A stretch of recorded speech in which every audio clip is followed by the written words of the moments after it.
టీవీ24 స్టూడియోలో యాడ్ కోసం ads and promotions కి ఈ కాంటాక్ట్ నంబర్ ని సంప్రదించండి 9662166699. Madam, first of all congratulations.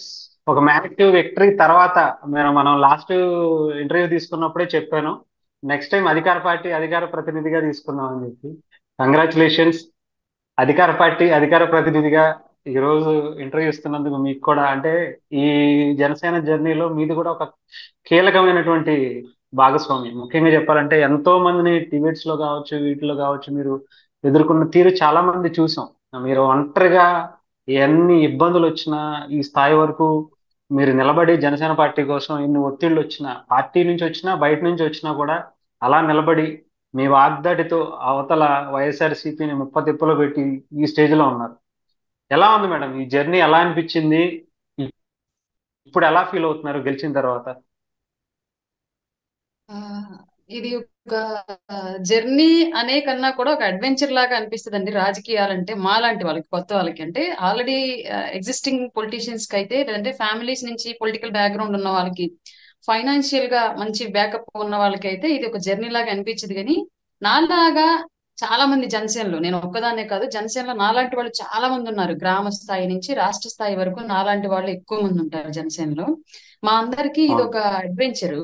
అంటే అప్ అండ్ డౌన్స్ అనేవి చాలా ఎదుర్కొన్నాము. అది ఈవెన్ ఇంట్లో బయట రెండు చోట్ల అన్నట్లుగా బయట నుంచి మరి తీవ్ర స్థాయిలో ఎదుర్కొన్న పరిస్థితులు అయితే ఉన్నాయి. అవి కారణాలు ఏమైనా అయి ఉండొచ్చు.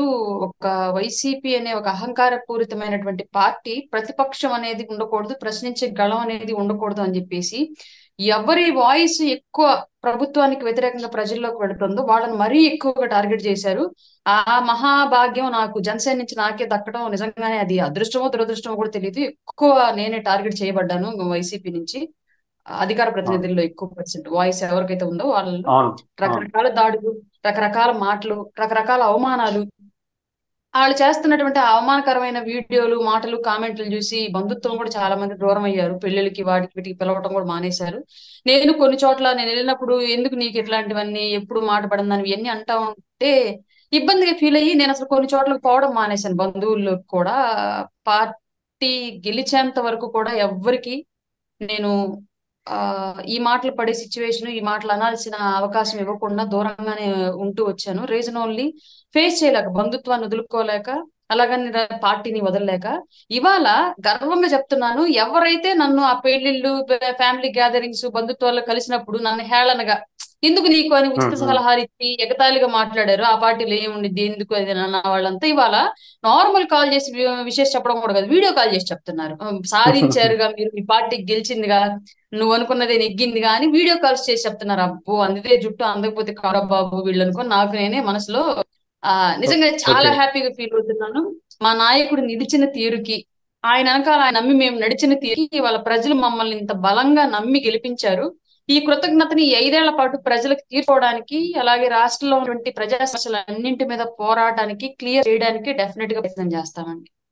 అంటే ముఖ్యంగా పవన్ కళ్యాణ్ గారు ఆయన మొదటి నుంచి కూడా 2019 నుంచి మధ్యలో పార్టీని అటు కంపల్సరీ మన ఓట్లు చీలకుండా వెళ్ళాలి అని చెప్పిన తర్వాత కూడా పవన్ కళ్యాణ్ గారికి వ్యూహాలు నాకు వదిలేయండి అని చెప్పి చాలాసార్లు చెప్పారు కదా.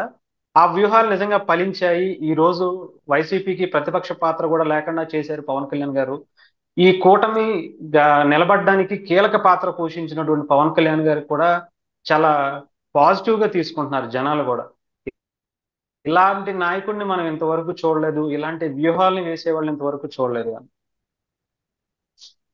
అవును సార్, ఇందులో మనం పవన్ కళ్యాణ్ గారిని చాలా రకాలుగా అప్రిషియేట్ చేయాల్సిన విషయాలు ఉన్నాయి. అది మేబీ ఈ ఇంటర్వ్యూలో సరిపోకపోవచ్చు, అది ఇంకొకసారి నేను సెల్ఫ్ గా వేరే వీడియో చేస్తాను. కళ్యాణ్ గారు ఎప్పుడు రాజకీయాలంటే ఉపాధిగాను, అదొక వృత్తి మార్గంగాను, ఆదాయ మార్గంగాను చూడలేదండి. రాజకీయాలు అంటే బాధ్యతాయుతమైన సామాజిక సేవగానే కళ్యాణ్ గారు ఎప్పుడు భావించారు. దానిలో భాగంగానే దేశ రాజకీయాల్ని, రాష్ట్ర రాజకీయాల్ని, రాష్ట్రంలో సమస్యల్ని, సృష్టించబడ్డ సమస్యల్ని క్లియర్ చేయాల్సి ఉన్నప్పటికీ కూడా వాళ్ళ మనుగడ కోసం ఆ సమస్యలను అలాగే పొడిగించుకుంటూ వస్తున్నటువంటి వ్యవస్థల్ని, వీటన్నింటినీ కూడా చాలా నిశితంగా గమనించిన వ్యక్తి పవన్ కళ్యాణ్ గారు. అట్లాంటి వ్యక్తి, తనకి వ్యూహం తెలుసు, తను ఏం చేస్తే ఎక్కడ ఎలా మూవ్ అవుతే ఏం జరుగుతుంది అనేది ఒక క్లియర్ గా ఆయన మైండ్ లో ఒక విజన్ పెట్టుకున్నారు కాబట్టి దాని ప్రకారమే వెళ్ళారు. మేమంటే క్వశ్చన్ చేయలేదు, మేము చిన్నవాళ్ళము, రాజకీయం అంటే ఆయనే నేర్పాడు, ఆయన కోసమే రాజకీయ జెండా పట్టుకున్నాం కాబట్టి మాలాంటి వాళ్ళని ఎవరు క్వశ్చన్ చేయలేదు. మేబీ మనసులో సందేహాలు ఉన్నా మా నాయకుడి కన్నా మాకేం ఎక్కువ తెలియదులే, ఆయన అడుగుజాడలో నడవడం తప్ప మరొక మార్గం మనకి లేదు అని చెప్పేసి మేము నడిచాం. కానీ రాష్ట్రంలో చాలా మంది అండి, అబ్బాయి ఆళ్ళ ఉచిత సలహాలు, ఆయన కష్టాల్లో పాలు పంచుకోరు, ఆయన చేసే పనుల్లో పాలు పంచుకోరు, ఆయనతో పాటు ఏ నడవడికలోనూ వాళ్ళు ఎవరు ఉండరు. కానీ పక్క నుంచి ఉండి పవన్ కళ్యాణ్ ఇలా చేయాలండి, ఇలా చేసుంటే అయి ఉండేదండి, ఈ పొత్తు ఎందుకండి, సింగిల్ గెలిస్తే గెలిచేవాళ్ళం కదండి, 30 వచ్చాయి కదండి, ఇంకోసారి గెలిచేవాళ్ళం కదండి, ఇట్లా చేయకూడదండి, సగం సీట్ అడగాలండి, సగం ముఖ్యమంత్రి అడగాలండి, ఇన్ని పదవులు అడగాలండి, ఇన్ని టికెట్, అబ్బో ఒకటి రెండు కాదు, ఉచిత సలహాలు నా నెత్తి మీద ఉన్నటువంటి జుట్టు అంత ఇచ్చారండి బాబు కళ్యాణ్ గారికి. ఇన్ని తీసుకొని కూడా ఎక్కడ నిరుత్సాహానికి లోనవ్వకుండా, ఎవ్వరిని అవును. నొప్పించకుండా, మరీ ఆవేశం, మరీ కోపం, బాధ ఎక్కువైపోతే పబ్లిక్ సభల్లో ఎప్పుడన్నా సరే ఇంకా ఆ సలహాదారులకి తిరిగి ఆయన సమాచారం ఏంటి అనేది చారవేశారు తప్ప ఎక్కడ ఎవరిని వ్యతిరేకించకుండా చాలా అంటే చాలా సంయమనం పాటించి అవును. క్లియర్ కట్ గా ఆయన ఈ వ్యూహం ఏదైతే ఉందో దాన్ని అమలు చేసుకున్నారు. ఆ అమలు చేసిన దాంట్లో ఆయన 100% సక్సెస్ అయ్యారు కాబట్టి వాళ్ళ 100% సక్సెస్ రేట్ తోటి వాళ్ళ పార్టీ గెలిచింది. నిలబడ్డ ప్రతి అభ్యర్థి అవును. గెలిచి అసెంబ్లీకి పార్లమెంట్ అడుగు పెట్టబోతున్నాడు సార్. నిజంగానే కళ్యాణ్ గారిని ఫాలో అవటం తప్ప వేరే మార్గం లేని సిచ్యువేషన్ వాళ్ళ రాష్ట్ర రాజకీయాల్లో, అలాగే దేశ రాజకీయాలను కూడా ప్రభావితం చేయగలిగినటువంటి వ్యూహం ఆయన వేశాడు కాబట్టి వాళ్ళ ఇంత గౌరవ మర్యాదలు పొందుతున్నాడు సార్. నిజంగా అంటే అటు మోదీ గారు కూడా ఎవరిని ఎప్పుడు అలాంటి, అంటే ఈయన ఒక ఇలాంటి వ్యక్తి అని చెప్పి చెప్పటం ఎప్పుడు వినలేదు. కానీ ఒక్క ఆ ఎన్డీఏకి జరిగిన మీటింగ్ లో మాత్రం పవన్ కళ్యాణ్ గారు ఇలా కనిపిస్తున్నాడు కానీ ఈయన ఒక తుఫాన్ అని చెప్పి చెప్పడం కావచ్చు. అంటే గతంలో ఇప్పుడు మోదీ గారు ఒకరిని పొగిడినట్టు కానీ కనీసం వాళ్ళ పార్టీ నాయకులను కూడా ఇప్పుడు ఆయన అలా అన్న సందర్భం కూడా లేదు అసలు. అవునండి, పవన్ అనే పేరు సహజంగా గాలి అంటే చిన్న గాలి కెరటం అనేది, గాలి తరంగం ఆ, అనేది జనరల్ గా సంస్కృత వర్డ్ అది. పవనం అనేది కేవలం అవును. పవనం అంటే ఏదో చిన్న గాలి కాదు, పెద్ద తుఫాను అన్నట్లుగా ఆయన దాన్ని అంత గొప్పగా చెప్పడం మాకు చాలా హ్యాపీగా అనిపించింది. దేశ ప్రధానితో పొగిడించుకున్న వ్యక్తిగా పవన్ కళ్యాణ్ గారు మిగిలిపోయారు. ఆ ఎవరైతే ఇక్కడ రాష్ట్రంలో వైసీపీ నుంచి ఆయన పేరు పలకటాన్ని కూడా చిన్నతనంగా భావించారు, ఆయన పేరు పలికితే ఎక్కడ ప్రజల్లోకి ఆయన వెళతాడు అని భయపడ్డారు, ఆయన్ని ప్రస్తావన వచ్చిన ప్రతిసారి ఓడిపోయాడు ఓడిపోయాడు ఓడిపోయాడు, అసెంబ్లీ గేట్ దాటలేదు, ఒక్క టికెట్ లేదు, గుర్తింపు లేదని చెప్పేసి ఎవరైతే అవమానకరంగా మాట్లాడారో వాళ్ళందరికీ ప్రధానమంత్రి గారు పొగిడిన ఆ పొగడత పిడేలు పిడేలు ముఖం మీద కుట్టి మరీ చెప్పినట్టు కనిపించిందండి మాకైతే. నిజంగానే అవును. ఎగిరి గంతేసామని చెప్పండి అంతే, ఇంకా సింగిల్ వర్డ్ లో చెప్పాలి అంటే. నిజమే.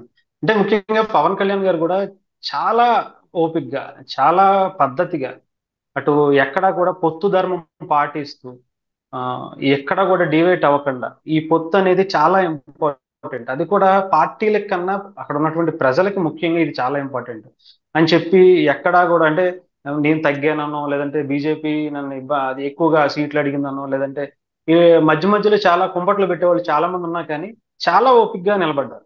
ముఖ్యంగా ఈసారి చంద్రబాబు గారు కూడా ఆ నిన్న తీసుకున్నటువంటి నిర్ణయం అంటే ఎప్పుడు కూడా గవర్నమెంట్ ఏ ఆఫీసుల్లో కూడా సీఎం ఫోటోనే చూస్తాం, కానీ అదే ఫోటో పక్కన చంద్రబాబు నాయుడు గారి ఫోటో పక్కన పవన్ కళ్యాణ్ గారి ఫోటో కూడా పెట్టాలి అని చెప్పి జీవో జారీ చేయడాన్ని మీరు ఎలా చూస్తారు? నిజంగానే కృతజ్ఞతలు సార్ గౌరవనీయులైన ముఖ్యమంత్రి నారా చంద్రబాబు నాయుడు గారికి. ఆ, అంటే ఏ ప్రభుత్వ ఆఫీసుల్లో అయినా సరే ఇన్నాళ్ళుగా ఒక ముఖ్యమంత్రిది ఉండేది, ఎప్పుడు డిప్యూటీ సీఎం ఫోటో పెట్టడం అనేది ఇప్పటి వరకు లేదు మన ఆంధ్ర రాష్ట్ర రాజకీయాల్లో. బట్ ఫస్ట్ టైం కళ్యాణ్ గారి ఆ ఘనత దక్కించుకున్న వ్యక్తిగా హిస్టరీ లిఖించబోతున్నారు. అట్లాగే ఆ హిస్టరీని క్రియేట్ చేసేటువంటి అవకాశాన్ని కల్పించింది కూడా చంద్రబాబు నాయుడు గారు అవ్వడంతో నిజంగానే పార్టీ గెలుపులో పవన్ కళ్యాణ్ గారి పాత్ర ఏ స్థాయిలో ఉందో ఆయనకు తెలుసు కాబట్టి మాకన్నా మీకన్నా ఎక్కువ చంద్రబాబు నాయుడు గారికి తెలుసు. పార్టీ ఆ, స్ట్రగుల్స్ లో ఉన్నప్పుడు, హడ్డిల్స్ లో ఉన్నప్పుడు ఇంత ఇబ్బందులు పడ్డారు, ఆ టైంలో ఒక చేయూత అయ్యి అలా నిలబడ్డాడు రాష్ట్రానికి, అలాగే టీడీపీ పార్టీకి.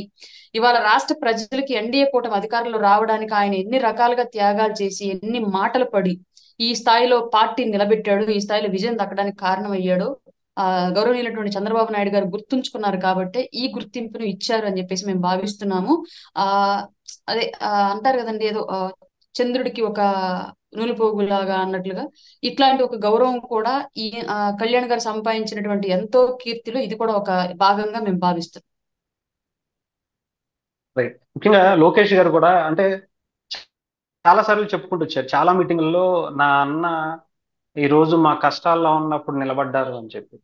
చాలా మంది ఏదో ఆర్టిఫిషియల్ గా మాట్లాడుతున్నారు లోకేష్ గారు అన్నవాళ్ళు చాలా మంది కనిపించారు, కానీ ఎక్కడ కూడా లోకేష్ గారు కూడా పవన్ కళ్యాణ్ గారిని ఎప్పుడు ఒక అన్నగానే భావించినట్టుగా, నిజంగా చెప్పాలంటే మొన్న ఆయన ప్రమాణ స్వీకారం చేసి వచ్చిన తర్వాత కూడా అటు పవన్ కళ్యాణ్ గారికి ఆ, కాళ్ళకి నమస్కారం చేయటం, అంటే ఆశీర్వాదం తీసుకుంటాను అని చెప్పడం, కళ్యాణ్ గారు వద్దన్నా కూడా ఆయన లేదన్నా నేను తీసుకోవాలి మీరు అని చెప్పడం, ఆయన గురించి మీ మీ మీ ఆలోచన చెప్పండి.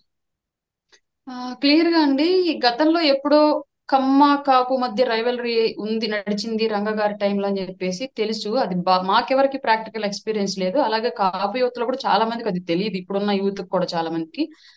ఎప్పుడో జరిగిన సంఘటనల్ని రాజకీయ పరంగా రగుల్చుకుంటూ దాన్ని కంటిన్యూ చేసుకుంటూ వచ్చారు చాలా మంది. అసలు బాధ్యతలు మర్చిపోయిన కుటుంబ సభ్యులు కూడా ఆ విషయాన్ని వదిలేసి అదే పార్టీలో ఉన్నప్పటికీ కూడా ఏదైతే నిందించబడుతూ ఉన్నారో వీళ్ళు, ఆ పార్టీలో కూడా ఆయన సభ్యులు ఉన్నప్పటికీ కూడా కేవలం రాజకీయంగా లబ్ధి కోసమే ఈ వైసీపీ, కాంగ్రెస్ కానివ్వండి, ఇంకొకరు కానివ్వండి, వివిధ రకాల నాయకులు, సంఘాల నాయకులు కానివ్వండి, అది రగుల్చుకుంటూ వచ్చారు ఆ విషయాన్ని. దాన్ని దృష్టిలో పెట్టుకునే చాలా మంది నమ్మకూడదు, ఇబ్బంది పెడతారు అది ఇది అని చెప్పేసి రెచ్చగొట్టుకుంటూ ఉంటారు ఒకరికొకరు ఇంటర్నల్ గా. కానీ ఈ రోజు ఆ టీడీపీ వైపు నుంచి వస్తున్నటువంటి రెస్పాన్స్, అలాగే నారా లోకేష్ గారు ఏదైతే నా సొంత అన్న అని కాళ్ళు పట్టుకొని ఆశీర్వాదం తీసుకుంటూ ఉన్నారు, ఇవన్నీ కూడా నిజంగానే గతం మాకు తెలియదు, ఇప్పుడు మేము చూస్తుంది ఇది. ఖచ్చితంగా ఈ ఇరువురు పరస్పర అభిమానంతో, పరస్పర ఆలింగనంతో ప్రభుత్వాన్ని నడుపుతున్నారు. ఎవరిలోనూ ఎవరు ఎలాంటి ద్వేష భావజాలం లేదు. కార్యకర్తల్లో ఉండాల్సిన అవసరం కూడా లేదు. మేము కలిసి పనిచేస్తున్నాం, మీరు కూడా కలిసిపోయి పనిచేయండి అని చెప్పేసి ఒక సంకేతాలు ఇస్తున్నట్లుగా అనిపించింది. అట్లాగే కళ్యాణ్ గారు కనుక అప్పుడు డౌన్ లో ఉన్నప్పుడు, టీడీపీ ఒక క్రైసిస్ సిచ్యువేషన్ లో ఉన్నప్పుడు, కళ్యాణ్ గారు కనుక నిజంగా రాజకీయాలు ఆయన స్వార్థానికి ఉపయోగించుకోవాలంటే ఆ సిచ్యువేషన్ ఉపయోగించుకోవచ్చు గట్టిగా. ఎందుకంటే పార్టీ ఇప్పుడు టీడీపీ ఇబ్బందుల్లో ఉంటే ఆటోమేటిక్ గా ఆపోజిట్ పార్టీగా గ్రో అయ్యేది జనసేన అవుతుంది ఆటోమేటిక్ గా. కానీ ఆ సిచ్యువేషన్ తీసుకోవాలనుకోలేదు కళ్యాణ్ గారు. ఖచ్చితంగా అన్యాయంగా అక్కడ అరెస్ట్ చేశారు, ఆ పార్టీ ఇబ్బంది పడుతుంది, అలాగే ఆ పార్టీలో ఉన్నటువంటి ఆయన కుటుంబ సభ్యులు కూడా ఇబ్బంది పడుతున్నారు. కాబట్టి ఇప్పుడు నేను ధైర్యం చెప్పాలి, ఆ సొసైటీలో నా సమకాలీకులను నేను కాపాడుకోవాల్సిన అవసరం నాకుంది. తప్పు చేస్తున్నారు కాబట్టి తప్పు చేసిన వాళ్ళని ప్రశ్నించి ఎవరైతే శిక్షించబడుతున్నారో వాళ్ళకి అండగా నిలవాల్సిన అవసరం నాకు ఉంది అని చెప్పేసి వెళ్ళి నిలబడ్డారు. అక్కడ ఆయన రాజకీయం ఆలోచించారు, మానవత్వమే ఆలోచించారు, రాష్ట్ర ప్రజల యొక్క శ్రేయస్సు ఆలోచించారు కాబట్టి డెఫినెట్ గా అక్కడ నిలబడ్డారు. ఆ టైంలో అది వాళ్ళకి చాలా అంటే చాలా అండగా అనిపించింది కాబట్టి ఆ కృతజ్ఞతను వాళ్ళ మనసులో అలాగే నింపుకున్నారు. దానిలో భాగంగానే ఇవాళ జనసేనకి 3 వ్యక్తులకు కలిపి 10 శాఖలు ఇవ్వడం కానివ్వండి, డిప్యూటీ సీఎం ఇవ్వడం కానివ్వండి, డిప్యూటీ సీఎం ఇచ్చిన తర్వాత కూడా ప్రభుత్వ ఆఫీసుల్లో కూడా పవన్ కళ్యాణ్ గారి ఫోటో కూడా ఉండాల్సిందని చెప్పి చెప్పడం ఆయనకి డెఫినెట్ గా కింది స్థాయి కార్యకర్తలు కూడా ఇదే మైండ్ సెట్ ని పెట్టుకొని, అంటే మేము ఎక్కువ మాకెక్కువ అన్న కాన్సెప్ట్ కాకుండా, మేం గొప్ప అంటే మేం గొప్ప అనే ఆలోచన విధానం కాకుండా, రాష్ట్ర ప్రజల కోసం రాష్ట్ర నాయకత్వం కలిసిపోయింది. త్యాగాలు చేసిన, ఇబ్బందులు పడ్డ వాళ్ళు పడ్డారు. ఇవాళ మనకు అధికారం వచ్చింది, ఇవాళ మన అధికార పార్టీలో ఉన్నాము కాబట్టి మనం కూడా మన పై స్థాయి నాయకుల్లాగే కలిసిపోయి ముందుకెళ్లి రాష్ట్ర ప్రజల కోసం నిలబడాల్సిన అవసరం ఉందని ఆలోచించుకోవాలి తప్ప ఇప్పటికి కూడా పాత ఏవో తీసుకొచ్చి వాళ్ళని నమ్మకూడదు, వీళ్ళని నమ్మకూడదు, వీళ్ళకి పడదు, ఈ కాన్సెప్ట్లను తీసుకొచ్చి సమాజంలో ఒక డిస్టర్బెన్స్ క్రియేట్ చేయొద్దని చెప్పేసి నేను తెలియజేసుకుంటున్నాను. ముఖ్యంగా అంటే ఈ డిప్యూటీ సీఎం ఇవ్వటాన్ని కూడా జనసేన పార్టీలో మాజీ నాయకుడిగా ఉన్నటువంటి పోతిని మహేష్ గారు ఒక ప్రెస్ మీట్ పెట్టి, మీరు చూసారో లేదో, గతంలో జగన్మోహన్ రెడ్డి గారు చాలా మందికి డిప్యూటీ సీఎంలు ఇచ్చారు, అందరికీ సమన్యాయం చేశారు, అన్ని కులాలకి న్యాయం చేసినటువంటి వ్యక్తి జగన్మోహన్ రెడ్డి గారు. ఇప్పుడు చంద్రబాబు గారు ఒక్క పవన్ కళ్యాణ్ గారికి ఇవ్వటం ఏంటి, మంత్రులందరికీ అసలు ఎటువంటి, అంటే మిగతా వాళ్ళు ఎవరికి కూడా సరిగ్గా పంపకాలు జరగలేదు, కులాలకు సంబంధించిన చాలా మందికి అన్యాయం చేశారని చెప్పి పోతిని మహేష్ గారు కొన్ని వ్యాఖ్యలు చేశారు. మీకు మొదటగా ఒక విషయం చెప్తా. కూరగాయల్లో నుంచి ఒక పుచ్చొంకాయ తీసి ఇసిరేసినప్పుడు దాన్ని అలాగే వదిలేస్తే, అది ఏం జరుగుతున్నా సరే అలాగే వదిలేస్తే తొందరగా పురుగులు పట్టి మట్టిలో కలిసిపోద్ది తొందరగా. లేదు వంకాయ చూడడానికి మెరుస్తోంది, పనికి వస్తుందేమో అని చెప్పేసి అటు ఇటు తిప్పుతున్నాం అంటే అది ఏ రోజైనా పుచ్చొంకాయ పనికిరాదు, కానీ మట్టిలో కలవడం కూడా లేట్ అయిపోద్ది. అట్లాగే పోతిని మహేష్ అనే వ్యక్తి కూడా మా పార్టీలో నుంచి అనవసరంగా ఒక వ్యక్తిని ఇన్నాళ్ళు పెంచి పోషించారు కళ్యాణ్ గారు తెలియక. దేవుడి దయ వల్ల అట్లాంటి వ్యక్తి నిజ స్వరూపం బయటపడి పార్టీలోంచి బయటకు వెళ్ళిపోయాడు. ఇప్పుడు ఆ పుచ్చొంకాయని మేము ఎంత ఈజీగా పక్కన వదిలేస్తే అంత తొందరగా కనుమరుగైపోద్ది. అనవసరంగా కదిలించుకొని పైకి లేపే ఉద్దేశం, రిప్లైలు ఇచ్చి పైకి లేపే ఉద్దేశం నాకు లేదు మెయిన్. ఎందుకంటే అతని వల్ల నేను కూడా ఒకటి రెండు సందర్భాలు ఇబ్బంది పడున్నాను కాబట్టి. రెండోది, ఆయన చెప్పినట్టుగా కులానికి ఒక డిప్యూటీ సీఎం ఇవ్వాలి అంటే రాష్ట్ర వ్యాప్తంగా ఎన్నో వందల కులాలు ఉన్నాయి. అన్ని వందల కులాలకి డిప్యూటీ సీఎంలు అవడానికి ఆడ నాయకులు లేరు. అసలు గట్టిగా చెప్పాలంటే కులానికి ఒక నాయకుడు ఎక్కడ పుట్టుకు రాలేదు, ఇప్పటి వరకు అసెంబ్లీలో లేరు. రెండోది, అవును. గతంలో ముఖ్యమంత్రి కులానికి ఒక డిప్యూటీ సీఎం ఎస్సీలకో బీసీలకో మైనార్టీలకు ఇచ్చిన వాళ్ళ వల్ల యూజ్ ఏంటి అసలు? కనీసం వాళ్ళు డిప్యూటీ సీఎంలను వాళ్ళకన్నా తెలుసా? గుర్తుందా? కనీసం వాళ్ళ వల్ల వాళ్ళకి ఏమైనా రైట్స్ ఇచ్చారా?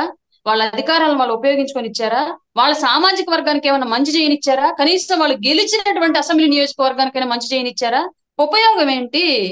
ఏదో వాకిట్లో పెట్టిన రాయిలాగా తొక్కుంటూ వెళ్ళేటప్పుడు వచ్చేటప్పుడు కనిపించడానికి తప్ప ఉపయోగం ఏమీ లేదు వాకిట్లో పెట్టిన రాయి. అట్లాగే వాళ్ళు కూడా డిప్యూటీ సీఎంలు ఎంతమందికి ఇచ్చుకున్న సామాజిక వర్గాలను బేస్ చేసుకొని ఆ సామాజిక వర్గాలకు వైసీపీ వల్ల కానివ్వండి, జగన్మోహన్ రెడ్డి వల్ల కానివ్వండి, ఆ ఉప ముఖ్యమంత్రి తీసుకున్న వాళ్ళ వల్ల కానివ్వండి, ఏమీ మంచి జరగల. ఇవాళ అట్లా కాదు, ఒక్క వ్యక్తికే ఇచ్చారు, అది కూడా the one and only Kalyan గారు. ఆయన యొక్క ఇంపాక్ట్ ఏ విధంగా ఉండేది రాష్ట్ర రాజకీయాల మీద, రాష్ట్ర ప్రజల మీద అనేది 5 ఏళ్ల పాటు మీరు చూస్తారు. కులానికి మాత్రమే పదవి ఇస్తే కులం అంతా హైట్ కి వచ్చేసింది అనుకుంటే, ఎప్పుడో అంబేద్కర్ గారు కల్పించినటువంటి రిజర్వేషన్ల వల్ల ఇప్పటికీ ఎస్సీ నాయకులు, ఇప్పటికీ మంత్రులు, ఎమ్మెల్యేలు అవుతూనే ఉన్నారు, ఎంపీలు అవుతూనే ఉన్నారు రిజర్వేషన్ బేస్ మీద. కానీ ఇవాళకి ఎస్సీ సామాజిక వర్గం వెనకబడి సామాజిక వర్గంగానే ఉంది. యూజ్ ఏంటి? రాజకీయ పదవుల వల్లే అభివృద్ధి చెందుతుంది అంటే వాటికి ఎస్సీ సామాజిక వర్గం అప్పర్ లిఫ్టింగ్ లో ఉండాలి, హైట్ లో ఉండాలి. కానీ వాటికి అనగారిన సామాజిక వర్గాలు ఎస్సీ ఎస్టీ బీసీ మైనార్టీలు అంతా కూడా ఎందుకని? నాయకత్వం ఏ కులానికి సంబంధించిన వాడైనా సరే అన్ని కులాలను ముందుకు తీసుకెళ్లే ఆలోచన చేసే వ్యక్తి అవ్వాలి. అట్లాంటి వ్యక్తి పవన్ కళ్యాణ్ గారు, అలాగే చంద్రబాబు నాయుడు గారు కూడా. ఇక ముఖ్యంగా చాలా మంది ఇప్పుడు మాజీ ముఖ్యమంత్రి జగన్మోహన్ రెడ్డి గారు కూడా మొన్న కొన్ని వ్యాఖ్యలు చేశారు. వాళ్ళగా ఇంటర్నల్ గా మీటింగ్ పెట్టుకున్నప్పుడు ఒక 5 ఏళ్ళు మనం కళ్ళు మూసుకుంటే, గతంలో ఎలా అయితే మనం కళ్ళు మూసుకున్నామో ఇప్పుడు కూడా ఒక 5 ఏళ్ళు కళ్ళు మూసుకుంటే మళ్ళీ మనం అధికారంలోకి రావచ్చు అనే కొన్ని వ్యాఖ్యలు చేశారు. అంటే దీన్ని ఎలా చూస్తారు మేడం? 5 ఏళ్ళు కళ్ళు మూసుకునేలాగా ఈసారి ప్రభుత్వం ఉంటుందా? లేదు లేదు, ఆయన వాడిన వర్డింగ్ వేరు, మీరు వాడిన వర్డింగ్ వేరు. ఆయన వాడింది ఏంటి అంటే 5 ఏళ్ళు కళ్ళు మూసుకున్నాము అయిపోయింది, ఇప్పుడు మళ్ళీ ఎలక్షన్ వచ్చాయి ప్రతిపక్షంలో ఉన్నాము అన్నట్లుగంటే 5 ఏళ్ల పాటు ఆయన అధికార పక్షంలో ఉండి ప్రజల బాధలేంటి, రాష్ట్ర పరిస్థితులు ఏంటి, ఎలా పరిపాలన చేయాలన్న విషయాన్ని ఆలోచించకుండా ఆడపల్లి ప్యాలెస్ లో 5 ఏళ్ల పాటు ఆయన నిద్రపోతున్నాడు అని చెప్పేసి ప్రజలు గమనించారు. కాబట్టి ఈసారి కళ్ళు తెరిచి ప్రజల కష్టాలను చూసే ప్రభుత్వం ఎన్డీఏ ప్రభుత్వానికి అధికారం ఇచ్చారు. మళ్ళీ ఇంకొకసారి నిద్రపోయే ప్రభుత్వానికి ఎట్టి పరిస్థితుల్లోనూ ఆంధ్ర రాష్ట్ర ప్రజలు అవకాశం ఇవ్వరని చెప్పేసి అయితే నేను క్లియర్ గా నమ్ముతున్నాను కూడా. ఎందుకంటే 5 ఏళ్ల పాటు వాళ్ళు పడిన ఇబ్బందులు వాళ్ళకి తెలుసు. ఆ నిద్రపోయే ప్రభుత్వం యొక్క ఆధ్వర్యంలో రాష్ట్రం ఎటుపోయిందో కూడా వాళ్ళకి తెలుసు. కాబట్టి మరొక్కసారి నిద్రపోయే ప్రభుత్వానికి ప్రజలు అవకాశం ఇవ్వరు. రైట్. ఇకపోతే పవన్ కళ్యాణ్ గారు కొన్ని కీలకమైనటువంటి శాఖలు తీసుకున్నారు. ఇవి అంటే చాలా మంది ఎక్స్పెక్ట్ చేసింది ఏంటంటే హోమ్ మినిస్టర్ గా ఆయన ఉంటారు, డిప్యూటీ సీఎం తో పాటు హోమ్ మినిస్టర్ కూడా తీసుకుంటారు అనుకున్నారు. కానీ పవన్ కళ్యాణ్ గారు దాదాపు 6 శాఖలు, అంటే దాదాపు పంచాయతీరాజ్ శాఖ కావచ్చు, గ్రామీణాభివృద్ధి శాఖ కావచ్చు, పర్యావరణానికి కావచ్చు, సైన్స్ అండ్ ఈ టెక్నాలజీకి సంబంధించి కావచ్చు. ఎందుకని మెయిన్ పవన్ కళ్యాణ్ గారు దీని మీద దృష్టి పెట్టారు అనుకోవచ్చు మేడం? కళ్యాణ్ గారు గత పోరాట యాత్ర నుంచి, అలాగే ప్రజారాజ్యంలో యువరాజ్యం అధ్యక్షుడిగా ఉన్నప్పటి నుంచి కూడా పల్లె ప్రజలతో కనెక్ట్ అయి ఉన్న వ్యక్తి అండి. తను వెనకబడిన తండాలు, వెనకబడిన ప్రాంతాలు, అటవీ పరివాహక ప్రాంతాలు వీటన్నింటికి సంబంధించి కూలంకుషంగా ఆయన పెట్టుకున్నటువంటి షూటింగ్లు కూడా అట్లాంటి ఏరియాలను పెట్టుకోవడం మూలంగా అక్కడ ఉన్నటువంటి వెనకబడిన జాతులకు సంబంధించిన ప్రజల యొక్క కష్టాలను డైరెక్ట్ గా చూసిన వ్యక్తి. ఊళ్ళకు ఊళ్ళు మంచి నీళ్ళు లేక ఇబ్బంది పడటం, గర్భిణులు డెలివరీ టైం హాస్పిటల్ కూడా చేరుకోలేక ప్రాణాలు వదిలేసిన సంఘటనలు, ఫీవర్ వస్తే తీవ్రమైన జ్వరము కనీసం అందుబాటులో కొన్ని గంటల వ్యవధిలో కూడా హాస్పిటల్ లేని పరిస్థితులు, ప్రాణాలు కోల్పోయిన జీవితాలను ఎన్నో చూశారు. కాబట్టి ఆయన గ్రామీణ అభివృద్ధి శాఖ అనేది ఆయన ఎవరైతే పల్లె ప్రజల్ని ఆదుకోవాలి, పేదవాళ్ళని ముందుకు తీసుకురావాలని చెప్పేసి ఒక ఎజెండా తోటి రాజకీయాల్లోకి వచ్చారో అట్లాంటి వాళ్ళని ఆదుకోవడానికి ఆయన పర్ఫెక్ట్ శాఖ. అలాగే అటవీకి సంబంధించి ఆయన కూడా క్లియర్ గా ప్రకృతి ప్రేమికుడు కళ్యాణ్ గారు. మీరు ఆల్రెడీ ఆయన ఫామ్ హౌస్ గతంలో మీరు విజిట్ చేస్తే అప్పట్లో చూసుంటే ఖచ్చితంగా ప్రకృతిలో బ్రతికే వ్యక్తి ఆయన. చిన్న చెట్టును కొట్టడానికి కూడా ఇష్టపడని వ్యక్తి ఆయన. అట్లాంటి వ్యక్తికి అట్లాంటి శాఖ, అటవీ శాఖ అప్పచెప్తే అటవీ సంపద ఏ స్థాయిలో వృద్ధి చెందిద్దో, ఆ అటవీ కలప దొంగలు, అలాగే ఆ మైనింగ్ అట్లాంటి విషయాలన్నింటినీ ఏ స్థాయిలో ఆపగలరో మీకు అందరికీ ఈ పాటికి తెలుసు. అట్లాగే నీటి సరఫరా, గ్రామీణ నీటి సరఫరా, ఎన్విరాన్మెంట్, వీటన్నిటికి సంబంధించి ఇవన్నీ కూడా ఆయన రాజకీయంగా ఏ అభిరుచితో అయితే రాజకీయాల్లోకి వచ్చాడో, రాష్ట్రంలోని ఏ సమస్యల్ని, ఎవరి జీవితాలను చూసైతే ఆయన చెలించిపోయాడో వాళ్ళందరి జీవితాలని మార్చడానికి, మెరుగుపరచడానికి ఒక అవకాశం కల్పించే శాఖలు ఇవన్నీ కూడా. డెఫినెట్ గా మీరు ఇప్పటి వరకు ఈ శాఖలు నిర్వర్తించిన మంత్రులు బిఫోర్ పవన్ కళ్యాణ్ గారు అండ్ ఆఫ్టర్ పవన్ కళ్యాణ్ గారు అనేటువంటి ఒక హిస్టరీని అయితే మీరు చూస్తారు. ఈ 5 ఏళ్ల కాలంలో ఈ శాఖల్లో ఆ స్థాయిలో అభివృద్ధి అయితే డెఫినెట్ గా చేసి చూపిస్తారు. కళ్ళ నీళ్లు తుడిచే అవకాశం ఆయన కావాలని తీసుకున్నాడు. డెఫినెట్ గా పేద ప్రజల కళ్ళ నీళ్లు తుడుస్తాడు. ఇందులో ఎలాంటి సందేహం లేదు. అంటే చాలా మంది ఇప్పుడు జనసేన తీసుకున్నటువంటి చాలా ఇప్పుడు సైకిల్ అంటే ఆంధ్రప్రదేశ్ కి ముఖ్యంగా అంటే భారతదేశానికి కూడా పల్లెలు పట్టుకొమ్మలు అంటూ ఉంటారు. సో దీనికి సంబంధించి అంటే ఒక అద్భుతమైనటువంటి అవకాశం అనుకోవచ్చు. నిజంగా పంచాయతీరాజ్ శాఖ అని కావచ్చు, గ్రామీణాభివృద్ధి శాఖ కావచ్చు, చాలా ఇంపార్టెంట్ శాఖలు ఇవన్నీ కూడా. దాంట్లో అంటే పవన్ కళ్యాణ్ గారి మార్క్ ఈసారి అయితే కనపడద్దు అంటారు కంపల్సరీగా. డెఫినెట్ గా అండి. పంచాయతీరాజ్ శాఖ ఈ గత ప్రభుత్వం పంచాయతీ నిధులను కూడా తీసేసి సచివాలయాలను పెట్టుకొని పంచాయతీ నిధులన్నింటినీ ఏ విధంగా బొక్కేసిందో మనందరికీ తెలుసు. చిన్న ఊరికి చిన్న రోడ్డు కూడా వేయలేని సిచ్యువేషన్, వాటర్ పైపులు కూడా బాగు చేయించలేని సిచ్యువేషన్, బోర్ పంపులు కూడా రిపేర్కి వస్తే చేయించుకోలేటానికి పంచాయతీలు నిధులు దారుణమైన పరిస్థితి. అంటే బ్లీచింగ్ పౌడర్ చల్లడానికి కూడా నిధులు లేని సిచ్యువేషన్ పంచాయతీలు నెలకొని ఉంది. కేంద్రం నుంచి వచ్చే నిధులని పంచాయతీల డెవలప్మెంట్ కోసం కాకుండా పక్కదారి పట్టించి దానిలో కూడా స్కాములు చేసుకున్నటువంటి ప్రభుత్వం గత ప్రభుత్వం. ఇప్పుడు ఆ నిధులన్నింటినీ రికవరీ చేయడంలో కానివ్వండి, కేంద్రం నుంచి వచ్చే నిధులను పల్లెల అభివృద్ధి కోసం ఉపయోగించడంలో కానివ్వండి, పంచాయతీ శాఖలని అభివృద్ధి బలపరచడంలో కానివ్వండి, ఖచ్చితంగా ఈ శాఖలో ఒక దృఢమైన మార్కుని పవన్ కళ్యాణ్ గారు వేయబోతున్నారు. జనసేన పార్టీకి సంబంధించిన ఎమ్మెల్యేలు ఎలాంటి ఇంపాక్ట్ చూపించబోతున్నారు ఈసారి? ముఖ్యంగా ఆంధ్రప్రదేశ్ లో చాలా యాక్టివ్ గా గెలిచిన వెంటనే వాళ్ళ వర్క్ స్టార్ట్ చేసేసుకున్నారు.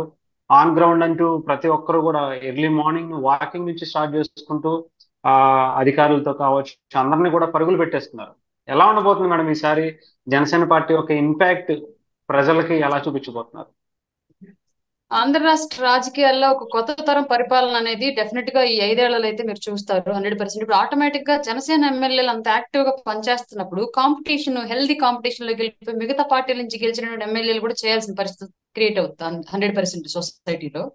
అదొకటి. రెండవది ఏంటంటే మా పార్టీ బిల్డ్ అవడం కానివ్వండి, ప్రజల పట్ల మేము నమ్మకాన్ని పెంచుకోవడం కానివ్వండి, రేపొద్దున పార్టీ మేము ఇంకా నెక్స్ట్ లెవెల్ కి ఎస్టాబ్లిష్ చేసుకోవాలన్నా కూడా అన్ని ఇప్పుడు గెలిచినటువంటి 21 మంది ఎమ్మెల్యేలు 2 ఎంపీల మీదే బేస్ అయి ఉంది. వాళ్ళు చేసే పనే రేపొద్దున ప్రజల్లో జనసేన పార్టీ పట్ల పెరిగే ఆదరణ. వీళ్ళు ఎంత బాగా చేస్తే అంత బాగా ప్రజలు మమ్మల్ని ఆదరిస్తారు డెఫినెట్ గా. ఇంకొక విషయం ఏంటి అంటే ఇప్పుడు ఎన్డీఏ కూటమికి పూర్తిగా బాధ్యత నాది అని చెప్పేసి ప్రజలకు హామీ ఇచ్చిన వ్యక్తి పవన్ కళ్యాణ్ గారు. ఎందుకంటే గతంలో చంద్రబాబు నాయుడు గారి పరిపాలన అనేది కొంతమేర నచ్చక అప్పుడు ఉన్నటువంటి కొన్ని ఆర్థిక పరిస్థితులు, రాష్ట్ర విభజన తర్వాత ఏర్పడినటువంటి కొన్ని ప్రతికూల వాతావరణాల దృష్ట్యా ప్రజలు అప్పట్లో టీడీపీని తిరస్కరించి వైసీపీకి పట్టం కట్టారు. ఇవాళ మళ్ళీ టీడీపీని నమ్మి ఈ స్థాయిలో భారీ మ్యాండేట్ ఇచ్చారు అంటే వైసీపీ చేసినటువంటి అరాచక పాలన ఒక కారణం అయితే, పవన్ కళ్యాణ్ గారు కూటమిలో ఉన్నారు కాబట్టి డెఫినెట్ గా వీళ్ళు ముగ్గురు కలిసి బాధ్యతాయుతంగా పరిపాలన చేస్తారు, మనం నమ్మొచ్చు అని ఒక భరోసాను కల్పించడంలో ఒక బాధ్యత పవన్ కళ్యాణ్ గారు తీసుకున్నారు. డెఫినెట్ గా రేపొద్దున ప్రజలకి మేము జవాబుదారీతనంగా నిలవాలి కాబట్టి వీళ్ళు చేసే ప్రతి పని పవన్ కళ్యాణ్ గారే చేసినట్టు, వీళ్ళు విస్మరించే ప్రతి హామీ కూడా పవన్ కళ్యాణ్ గారు విస్మరించినట్టుగానే ప్రజలు భావిస్తారు. కాబట్టి నాయకుడికి మచ్చ తేకుండా, ప్రజల్లో నమ్మకం కోల్పోకుండా పార్టీ ప్రజల నమ్మకం పెంచుకునే విధంగా పనిచేయాల్సిన బాధ్యత మా ఎమ్మెల్యేల మీద ఉంది. కాబట్టి ఫస్ట్ డే ఫస్ట్ అవర్ నుంచే వాళ్ళు డ్యూటీలోకి దిగిపోయారు. డెఫినెట్ గా జనసేన పార్టీ ఎమ్మెల్యే అభ్యర్థిని గెలిపించుకున్న ప్రతి ఒక్కళ్ళు కూడా ఎమ్మెల్యే అంటే జనసేన ఎమ్మెల్యే లాగా పనిచేయాలి అబ్బాయిలు అనేలాగా చేసుకునేలాగా చేస్తాం డెఫినెట్. రైట్. ఇకపోతే పవన్ కళ్యాణ్ గారు అంటే చాలా మంది అసెంబ్లీ గేటు కూడా తాకనివ్వను అన్న ప్రతి ఒక్కరికి కూడా పవన్ కళ్యాణ్ గారు అసెంబ్లీలోకి ఎప్పుడు అడుగు పెట్టబోతున్నారు అంటే ప్రమాణ స్వీకారం చేశారు, ఎమ్మెల్యేగా గెలిచారు, డిప్యూటీ సీఎం అయ్యారు, అనేక శాఖలు ఆయన చాలా కీలకమైన శాఖలు అన్ని తీసుకున్నారు. కానీ అందరూ కూడా పవన్ కళ్యాణ్ గారు అసెంబ్లీలో ఎప్పుడు అడుగు పెట్టబోతున్నారు, అక్కడ ఆయనని అంటే చాలా మంది గ్రాఫిక్స్ లో వీడియోస్ ని ఫొటోస్ ని ఎడిట్ చేసుకుని పెట్టుకున్నారు, కానీ రియల్ గా చూడడానికి చాలా మంది వెయిట్ చేస్తున్నారు. అది ఎప్పుడు అవుతుంది అంటారు మేడం? 20వ తేదీ తర్వాత నుంచి అసెంబ్లీ సమావేశాలు జరుగుతాయి మొదటి విడత అని చెప్పేసి అంటున్నారు సార్. డెఫినెట్ గా ఫస్ట్ డే ఫస్ట్ అసెంబ్లీ సమావేశాలకి కళ్యాణ్ గారు అటెండ్ అవుతారు 100%. గేటు తాకనివ్వము, దరిదాపుల్లో కూడా రానివ్వము అని చెప్పేసి మాట్లాడిన వాళ్ళందరూ కూడా ఇప్పుడు భూతద్దం వేసి ఎతికినా సరే కనిపించినంత ఘోర పరాభావం చెంది ఎక్కడున్నారో కూడా తెలియదు, అసలు వెళ్ళిపోయారు. ఎటు వెళ్ళిపోయారు, ఎక్కడున్నారో కూడా తెలియని సిచ్యువేషన్. అందరూ మాటలు మాట్లాడడం ఈజీ, ఇచ్చిన మాట నిలబెట్టుకోవడం కష్టం. ఆ ఇచ్చిన మాట మీద నిలబడ్డ వ్యక్తి పవన్ కళ్యాణ్ గారు. ఈజీగా మాట్లాడేసి ప్రజల్లో నమ్మకాన్ని కోల్పోయిన వాళ్ళు ఆ పవన్ కళ్యాణ్ గారిని అన్న వ్యక్తులు. ఇవాళ ఎగ్జాంపుల్ అది ఒక ట్రస్టబుల్ పర్సన్ కి యూజ్లెస్ పర్సన్స్ కి తేడా ఇది. 151 మంది గెలిచినా సరే పాలన చేతగాక యూజ్లెస్ ఫెలోస్ కింద మిగిలిపోయిన వైసీపీ వాళ్ళు. ఒక్క అభ్యర్థి గెలిచినా అతను కూడా పోయి వైసీపీలో కూర్చున్నప్పటికీ కూడా ఒంటరి పోరాటం చేసి అన్ని మాటలు పడి మనిషిలాగా కాకుండా ఒక రాయిలాగా మానులాగా రాటు తేలిపోయి ప్రజల్లో కన్నీళ్లను తప్ప ఆ ప్రజల ముసుగులో ఆయన మీద పడే రాళ్ళని వేటిని పట్టించుకోకుండా ప్రజల కోసం నిలబడ్డ వ్యక్తి కాబట్టి ఇవాళ ఆ స్థాయిలో దేశం చెప్పుకునే స్థాయిలో భారతదేశంలో చాలా స్టేట్స్ లో ఎలక్షన్ జరిగింది. బట్ ఒక్క ఆంధ్రప్రదేశ్ ఎలక్షన్ మాత్రమే జాతీయ స్థాయిలో డిస్కషన్ జరిగింది. అందులోని ఎస్పెషల్లీ ఒక వ్యక్తి గురించే నేషనల్ మీడియా విపరీతంగా పొగడ్తలతో ముంచెత్తింది. ఆ వ్యక్తి పవన్ కళ్యాణ్ గారు మాటలు పడ్డాడు కాబట్టి ఇవాళ ఇన్ని పొగడ్తలను సంపాదించుకోగలిగాడు. ఇకపోతే మీరు అన్నట్టు ఇందాక ఎవరైతే పవన్ కళ్యాణ్ గారి పేరు కానీ జనసేన పార్టీ పేరు కానీ కనీసం వాళ్ళ ఛానల్స్ లో కానీ వాళ్ళ పేపర్స్ లో కానీ ఆ వ్యక్తులు ప్రస్తావించడానికి కూడా చాలా ఇబ్బంది పడిపోయారు. దత్తపుత్రుడనో లేదంటే ఇంకొకటనో అన్నారు తప్ప రీసెంట్ గా వైఎస్ఆర్సీపీ నుంచి గెలిచినటువంటి కొంతమంది ఎమ్మెల్యేల్లో సీనియర్ రాజకీయ నాయకులుగా ఉన్నటువంటి పెద్దిరెడ్డి రామచంద్రారెడ్డి గారు కూడా పవన్ కళ్యాణ్ గారి గురించి మాట్లాడిన మాటలు మీరు విన్నారా మేడం? అది విన్నానండి. అంటే ఆయన కూడా పవన్ కళ్యాణ్ గారిని చాలా గౌరవంగా, అంటే ఒక ఓటమి ఇంత ఇంత చేంజెస్ తీసుకొస్తాయా అనిపించే విధంగా ఆయన మాటలు మాట్లాడారు. ఎలా అనిపిస్తుంది మేడం? డెఫినెట్ గా అండి, అధికార క్షవరం అయితే గాని ప్రజాస్వామ్య వివరం తెలిసి రాలేదు వైసీపీ నాయకులకి. అంటారు జనరల్ గా సామెత ఉంది, క్షవరం అయితే గాని వివరం రాదని చెప్పేసి. వీళ్ళకి అధికార క్షవరం అయితే గాని ప్రజాస్వామ్య వివరం తెలియలేదు. అధికార పక్షంలో ఉన్నాం అని చెప్పేసి విర్రవీగి ఎన్ని అవమానకరమైన మాటలు మాట్లాడారు, ఎన్ని రకాల దాడులు చేశారు, వృత్తిపరంగా కానివ్వండి, స్టేట్ లోకి రానివ్వకుండా కానివ్వండి, అసలు అవమానంగా గేలి చేసి దత్తపుత్రుడు ఆయన వ్యక్తిత్వ జీవితం గురించి, వ్యక్తిగత జీవితం గురించి, ఆయన భార్య గురించి, ఆయన బిడ్డల గురించి, ఆయన ఆస్తుల గురించి, ఆయన సినిమాల గురించి, ఆయన వేసుకున్న షర్టుల గురించి కూడా మాట్లాడారు. అట్లాంటి వ్యక్తులు ఇవాళ పవన్ కళ్యాణ్ గారు అని సంబోధించడం, ఆయన బలాన్ని మేము అంచనా వేయలేకపోయామని చెప్పేసి చెప్పుకోవడం, అలాగే ఆయన తిట్టకుండా ఉండాల్సింది తిట్టడం వల్ల ఇంత వ్యతిరేకత పెరిగిందని చెప్పేసి తెలుసుకోవడం, ఈ కారణాలన్నీ కూడా గతంలో ఉంటే వాటి మీద విశ్లేషణ అప్పట్లో చేసుకుంటే ప్రజలు నమ్మి ఉండేవాళ్ళు. మరి ఇంత ఘోర ఓటమి కాకుండా ఒక రకమైన ఓటమి సంభవించేది వైసీపీకి.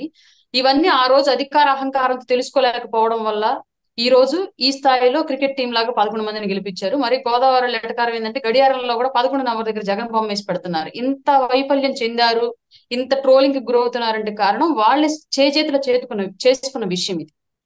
అంటే ముఖ్యంగా అప్పట్లో ఎవరైతే ఇష్టం వచ్చినట్టు అసెంబ్లీలో మాట్లాడినటువంటి మంత్రులు ఎమ్మెల్యేలు ఉన్నారో వాళ్ళు అసలు ఎవరూ కనిపించట్లేదు మేడం. కనీసం నిన్న జరిగినటువంటి మీటింగ్స్ కూడా చాలా మంది రాలేదు. అసలు చాలా మంది ఎక్కడెక్కడికో వెళ్ళిపోయారో ఏమైపోయారో కూడా తెలియట్లేదు. అంటే గతంలో అంటే ఎలక్షన్స్ కి ముందు రోజు, అంటే రిజల్ట్ కి ముందు రోజు వరకు కూడా గెలిచేది మేమే, వచ్చేది మేమే, ఇది ఇది అని చాలా చాలా చాలా మాట్లాడారు. బట్ ఒక్కసారిగా వైఎస్ఆర్సీపీ ఇంకా అంతమైపోయినట్టుగా అనిపించేస్తుంది. అసలు ఎవరు కనిపించలేని పరిస్థితి కూడా కనిపిస్తుంది. అంతం అయిపోయినట్టుగా కాదండి, అయిపోయింది కూడా. వాళ్ళు కంగుతున్నారు. ఇంకా పార్టీని ఎన్ని రోజులు నిలుపుకోగలుగుతారో కూడా తెలియని సిచ్యువేషను. ప్రజాస్వామ్యంలో గెలుపోవటంలు అనేవి సహజం. అవి 5 ఏళ్లకు ఒకసారి ఎలక్షన్ వచ్చింది కాబట్టి 5 ఏళ్లకు ఒకసారి అటు ఇటు అవడాలు సహజం. అది మర్చిపోయి అధికారం శాశ్వతం అన్నట్లుగా వ్యవహరించారు. ఇంకా అసలు జగన్మోహన్ రెడ్డి అంటే ఒక కలియుగ బాబా, లేదంటే ఆలీబాబా అద్భుత దీపం లాగా ఒక రాజకీయ బాబా, దీపం వృద్ధేస్తాడు, మనకు అధికారం వచ్చేసిద్ది, మనం ఎప్పుడు పర్మనెంట్ గా మనమే 30 ఏళ్ల పాటు వాళ్ళు అనుకున్నట్లుగా అధికారంలో ఉంటాము కాబట్టి ఏమైనా మాట్లాడొచ్చు, ఏమైనా చేయొచ్చు అన్నట్టుగా వ్యవహరించారు. బట్ 5 ఏళ్లు అదే దాడులతో ముగిసిపోయాయి. 5 ఏళ్ల తర్వాత ప్రజలు సరైన బుద్ధి చెప్పి పక్కన కూర్చోబెట్టారు. ఇప్పుడు ఆ మాట్లాడిన మాటల తాలూకు అవి గుర్తొస్తా ఈ జరిగిన అవమానాన్ని ప్లస్ ఆ మాటల్ని టాలీ చేసుకుంటే వాళ్ళ మొహం వాళ్ళే అద్దంలో చూసుకోవడానికి సిగ్గుపడతా ఎక్కడో మూలం ముసుకేసుకొని పడుకున్నారు నాకు తెలిసి ఆ నాయకులంతా కూడా.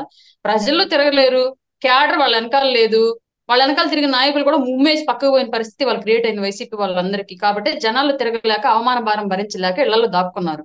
ఇప్పుడు గెలిచిన 11 మందిలో కూడా నాకు తెలిసి 6 ఆల్రెడీ మాకు ఎన్డీఏ కూటమితో టచ్ లో ఉన్నారు. ఎప్పుడు పార్టీ కండగా మార్చుకుంటారో చెప్పలేము. ఆ తర్వాత మిగిలిన ఐదుగురు 3 వాళ్ళే, పెద్దిరెడ్డి రామచంద్రారెడ్డి, మిథున్ రెడ్డి, జగన్మోహన్ రెడ్డి, ఇంకొక 2 ఎవరు ఉంటారు. వాళ్ళల్లో కూడా ఎంతమంది అందులో ఉంటారో, రాజకీయాల్లో ఎంతమంది పూర్తిగా పక్క దేశాలకు పారిపోతారో తెలియదు. ఇక స్థానిక క్యాడర్కి వచ్చేటప్పటికి ఆటోమేటిక్ గా వీళ్ళే సగం క్యాడర్ ని నెగిటివ్ చేసేసుకున్నారు వీళ్ళు చేసిన విధానాల వల్ల. పై స్థాయిలో ఉన్న నాయకులు విపరీతంగా దోచేసుకొని కింది స్థాయిలో ఉన్న నాయకులకు కనీసం చిన్న కాంట్రాక్ట్లు కూడా ఇవ్వకుండా ఉండేటప్పటికి ఆటోమేటిక్ గా స్థానిక సంస్థల ఎలక్షన్ కి, సార్వత్రిక ఎలక్షన్స్ కి గతంలో డబ్బులు పెట్టిన వాళ్ళందరూ కూడా తిరిగి వాటిని తెచ్చుకోలేక ఇబ్బంది పడి స్థానికంగా వాళ్ళ చుట్టూ ఉన్న ప్రజల్లో గౌరవ మర్యాదలు కోల్పోయి చాలా బాధపడి క్యాడర్ చాలా వరకు దూరం అయింది. ఇంకొద్ది రోజులు పోతే స్థానిక క్యాడర్ కూడా పార్టీ మారిపోద్ది ఆటోమేటిక్ గా. వైసీపీ పార్టీ అనేది సమూలంగా రాష్ట్ర రాజకీయాల నుంచి వైదొలిగిపోయింది. మహా అయితే తీసుకెళ్లి కాంగ్రెస్ లో కలుపుకుంటారు, లేదా బీజేపీలో కలుపుకుంటారు, చూడాలి మరి ఆ పార్టీని. రైట్. ఇవ్వదంటే చాలా మంది ఆ, పార్టీ ఎప్పుడు అంటే మీరు జాయిన్ చేసుకోవడానికి రెడీగా ఉన్నారంటే వచ్చేవాళ్ళు ఉన్నారు చాలా మంది అనుకుంటున్నారు కదా. మీరు జనసేన పార్టీకి అంటే ఆల్టర్నేటివ్ గా జనసేన పార్టీకి చాలా మంది వచ్చే అవకాశం కనిపిస్తుంది. తీసుకుంటారా? చాలా మంది ఇప్పుడు ఉన్న సోకాళ్ళు ఎవరైతే గతంలో ఉన్న మంత్రులు కావచ్చు, ఎమ్మెల్యేలు కావచ్చు, వీళ్ళు. రాజకీయాలు అన్నాక సహజం అండి ఈ ఫిరాయింపులు, పార్టీ ఫిరాయింపులు అనేవి. అధికారులు ఎవరుంటే ఆ పార్టీలోకి ఎక్కువ స్థాయిలో వలసలు రావడం, ఎవరు గెలుస్తారనుకుంటే ఆ పార్టీలోకి వలసలు వెళ్ళడం అనేది సర్వసాధారణమైన విషయం. దీనికి జనసేన పార్టీ ఏమీ ఎగ్జంప్షన్ కాదు. కానీ జనసేన పార్టీలో ఇంకొక అంశం ఏంటి అంటే, ఎవరు వచ్చినా సరే మా పార్టీ సిద్ధాంతాలకు లోబడి, మా నాయకుడి యొక్క నిర్ణయాలకు లోబడే పనిచేయాలి. మేము అక్కడ పెద్ద రైట్. తోపులం, ఇక్కడికి వచ్చినా కూడా మా ఇష్ట ప్రకారం చేస్తామంటే నడవదు మా పార్టీలో. ఎంత పెద్ద నాయకులైనా సరే ఇక్కడికి వచ్చాక సామాన్య కార్యకర్తకు గౌరవం ఇవ్వాలి, పార్టీ సిద్ధాంతాలకు విలువ ఇవ్వాలి, అధినాయకుడు బాటలోనే నడవాలి, ఆయన చెప్పినట్టే జరగాలి పార్టీలో, అంతే. దీనికి ఓకే. సిద్ధపడ్డ వాళ్ళు ఎవరు వచ్చినా సరే, వాళ్ళు అవినీతి పరులైనా సరే మా పార్టీలోకి వస్తే 100% నీతిగానే బ్రతకాలి. వాళ్ళు ఎట్లాంటి వాళ్ళైనా మా పార్టీ సిద్ధాంతాలకు లోబడి మా పార్టీలో ఉండాలి. కాబట్టి మాకు అబ్జెక్షన్ అయితే ఏమీ లేదు. అలాగని తీవ్ర స్థాయిలో నేర ప్రవృత్తి ఉన్న వాళ్ళని, తీవ్ర స్థాయిలో అవినీతికి పాల్పడే వాళ్ళని పవన్ కళ్యాణ్ గారు మాక్సిమం మా పార్టీలోకి తీసుకోకపోవచ్చు. అట్లా చాలా మంది రిజెక్ట్ చేశారు గతంలో. రైట్. ఇంకా చాలా మందికి అంటే వైఎస్ఆర్సీపీకి సంబంధించిన నాయకులు చాలా ఎక్కువగా ఎదురు చూసేది ఏంటంటే జనసేన టీడీపీకి మధ్య ఏదో ఒక రకంగా గ్యాప్ తీసుకొద్దాము అని చెప్పి చాలా ప్రయత్నాలు చేస్తున్నారు. కానీ చాలా బలంగా ఈసారి అయితే మాత్రం కలిసిపోయినట్టు కనిపిస్తుంది జనసేన కావచ్చు, టీడీపీ. ముఖ్యంగా చంద్రబాబు గారు, అలాగే నారా లోకేష్ గారు, పవన్ కళ్యాణ్ గారి కలయిక చాలా దృఢంగా అయిపోయింది. వాళ్ళిద్దరి మధ్య ఈ మధ్యన కనిపిస్తున్నటువంటి సన్నివేశాలన్నీ కూడా చాలా బలంగా కనిపిస్తుంది. ఈసారి చాలా బలంగా ఉంటదని నమ్ముతున్నారు మీరు కూడా? 100% సార్. మా వైపు నుంచి అయితే వ్యక్తిగత విభేదాలతోటి, విద్వేషాలతోటి ఎట్టి పరిస్థితుల్లోనూ ఈ కూటమి అనేది చెదిరిపోదు. డెఫినెట్ గా ఏదన్నా అట్లా జరిగింది అంటే అది వ్యవస్థకు సంబంధించిన అంశాలలో అభిప్రాయ విభేదాలు వచ్చి మాత్రమే జరిగిద్ది. అది జరగాలి అని మేము కోరుకోవట్లేదు, జరిగిద్దని కూడా అనుకోవట్లేదు. మా నాయకుడి వైపు నుంచి అది జరగకుండానే ఆయన జాగ్రత్తలు తీసుకుంటున్నారు. టీడీపీ వైపు నుంచి కూడా అంతే జాగ్రత్తలు పాటిస్తున్నారు. కార్యకర్తలు ఏదో చిన్న చితకా మాటలు సోషల్ మీడియాలో అనుకోవడం తప్ప, మీరని అనుకోవడం తప్ప, ఎక్కడ నాయకత్వంలో ఎవరిలోనూ అట్లాంటి విద్వేషపూరితమైనటువంటి వ్యవహార శైలి ఎవరిలోనూ లేదు. దాదాపుగా 10 ఏళ్ల పాటు పొత్తు అన్నారు మా అధ్యక్షుల వారు. ఈ 10 ఏళ్ల పాటు ఈ పొత్తును నిలబెట్టడానికి, కలిసి పనిచేయడానికి, ప్రజల కోసం డెఫినెట్ గా మేము అదే సిద్ధాంతాన్ని ఫాలో అవుతాము. ఇన్ కేస్ ఒకవేళ అట్లాంటి విభేదం ఏదైనా వచ్చింది అంటే అది ఖచ్చితంగా ప్రజల కోసం ఇచ్చినటువంటి పనుల ద్వారా వచ్చినటువంటి భేదాభిప్రాయాల తప్ప వ్యక్తిగత విద్వేషాలు అయితే అవ్వవు. రైట్. ఏదైనా సరే ఈసారి జనసేన పార్టీ అలాగే ఎన్డీఏ కూటమి ఆంధ్రప్రదేశ్ అభివృద్ధికి మెయిన్ మూలం అవుతుంది. దానికోసం ముఖ్యంగా పవన్ కళ్యాణ్ గారు గతంలో ఎప్పుడు లేని విధంగా అయితే ఉంటారని ఆశిద్దాం madam. Right madam, thank you madam. Thank you. ఈ జనసేన వుడెన్ మెమెంటో కోసం ఇప్పుడే ఈ వాట్సాప్ నంబర్ కి కాంటాక్ట్ చేయండి.